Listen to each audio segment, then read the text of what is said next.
ময়মনসিংহের ফুলবাড়িয়া উপজেলার নাওগাঁও ইউনিয়নের নাওগাঁও দক্ষিণপাড়া গ্রামে বাবা ও ছেলেকে কুপিয়ে হত্যা করা হয়েছে।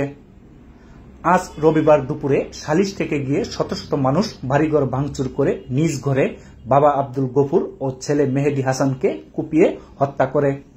হত্যার পর রাঙ্গামাটিয়া গ্রামে গিয়ে এক ব্যক্তির বাড়ি, দোকান ও একটি মাজার ভাঙচুর করা হয়েছে বলে জানা গেছে।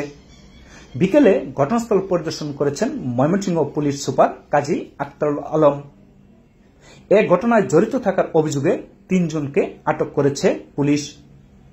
ঘটনার পর থেকে গ্রেপ্তার আতঙ্কে গ্রামটি প্রায় পুরুষশূন্য হয়ে পড়েছে।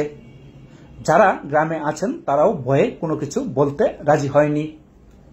নাওগাঁও গ্রামের হযরত আলীর ছেলে আব্দুল গফুর ও আব্দুল গফুরের ছেলে মেহেদী হাসান, তাদের বিরুদ্ধে এলাকায় মাদকদ্রব্য বিক্রি ও চুরির অভিযোগ রয়েছে। নিহত আব্দুল গফুরের স্ত্রী শিল্পী আক্তার বলেন, শত শত মানুষ সালিশের নামে আমার স্বামী ও ছেলেকে পরিকল্পিতভাবে কুপিয়ে হত্যা করা হয়েছে। তারা যত অপরাধী করে থাকুক দেশের প্রচলিত আইনে বিচার হতো। ফুলবাড়িয়া থানার ওসি মোহাম্মদ রুকনুজ্জামান জানিয়েছেন, বাবা ছেলে হত্যার ঘটনায় ৩ জনকে আটক করা হয়েছে। অন্যান্য আসামিদের গ্রেপ্তার অভিযান চলছে।